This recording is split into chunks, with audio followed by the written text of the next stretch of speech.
The average price of resale HDB have moved up by about 28% in the last 2 years, which really begs the question if HDB can still keep to their promise to provide affordable housing. This is not new. In the last 2 years, we've seen longer wait time for BTO flats, where in some cases, people have to wait up to 7 years before they can even get their keys. This has caused a backflow of demand of first-timers settling for resale flats, despite knowing that they are entering at a high and are willing to forego the opportunity to make their first pot of gold from the BTO. Since then, government has been committed to help Singaporeans own their first home by increasing supply.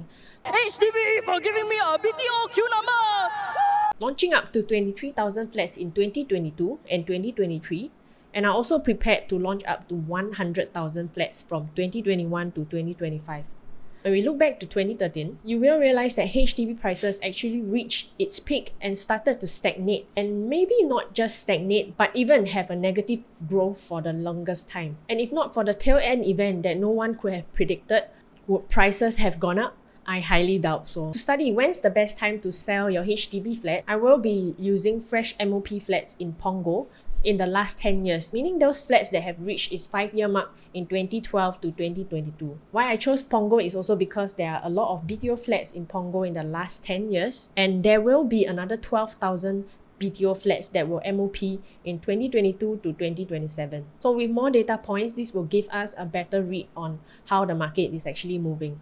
Now, as we look at the first example, the sundial, which reached its MOP in 2012, you will notice how prices move in tandem with the general market trend. Before 2012, resale prices have been soaring since 2009, and those owners who were trying to time the market by waiting it out just to catch the high may have missed the boat to sell at the highest point.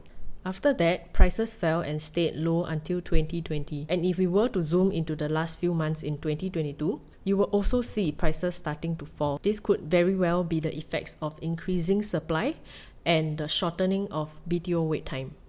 Similarly, for Coriolanus, which MOP in 2012, while we didn't see drastic fall in prices did stay stagnant from MOP up to 2020, and the most recent few months in 2022, we also see prices fall slightly. Punggol Lodge, which MOP in 2015, stayed stagnant until 2020, and then slight decline in prices in the recent few months. Punggol Crest, MOP in 2018, stayed stagnant until 2020, and then slight decline in prices in the recent few months too. Waterway Terraces 1, MOP in 2020, just in time when prices were trending up. Even with Waterway View, which MOP in 2022, while prices was at an all-time high back in April, and we don't see an obvious decline in prices right now, there's definitely a pause in the price up move too. With the government's commitment to pump up supply, I'm quite certain that prices will then take a turn in the near future as we see first-timer demand start to flow back into the BTO market. And evidently, right, from the last few examples that we've seen, prices have also started to decline. And resale flat buyers are actually quite knowledgeable. It's already a common knowledge that if they were to settle for a resale flat, they would then choose something that is younger. Something that has reached its 5-year mark would usually be the first choice.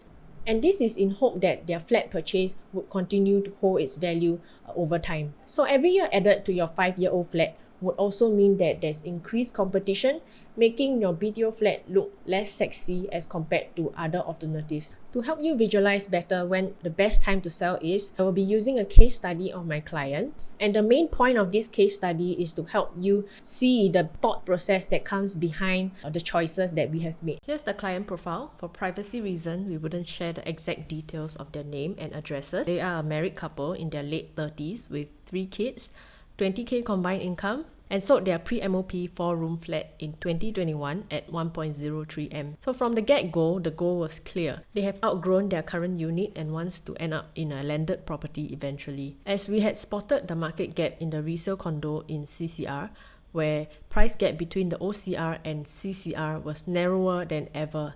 So those who have spoken to us recently would know about this, and if you haven't, drop us a text in the link below. We also ruled out new launches because the kids were still young and it would be very inconvenient for them to rent with 3 young children. In the end, we concluded on this particular condo in Newton, ensuring that it has strong fundamentals such as 1 km to multiple good schools, is a good size of 3+ study, around 1,744 square feet. For this size in Newton, the quantum makes absolute sense. With all this in mind, we were also able to visualize our exit with a clear target audience in future. Looking back now, should they have held on to the flat until now, they would have made a loss of 59,500 or more, judging by how much higher this unit is. But since they took the leap, they have since made a paper profit of at least 130,800 in 9 months. And I think that is pretty impressive. At the end of the day, it's not about trying to time the market, but more about having a clear goal and clear plan as to what you want to achieve down the road. So you need to dive deeper into why you're moving, just like the case study that we have gone through. They were really clear on why they needed to move, because of space, because of school, and because of higher growth prospects. You also need to have an in-depth exploration of all the options available. These are a few options, right? What's going to happen if you were to stay put? What's going to happen if you were to choose to make a move? Is that going to be an interim move, or is that going to be a big jump to your final dream home that you really want? If you are waiting, have a valid reason. It's impossible to time the market because we never know what's going to happen next. None of us are God, and we don't have a crystal ball to know what's going to happen next. So if you are waiting just to build up cash for your next property, then have a very clear plan. How much do you need to save up, and how long will you take? And do you know how much more you need to save in case the market moves faster than how fast you can save? And if you are really trying to time the market, then think about this, right? If prices were to continue moving up, would that extra profit be more than the potential profit that you will make should you have made that move? On top of that, whatever move that you are going to make, can you visualize your exit? And do you know what to do should things change?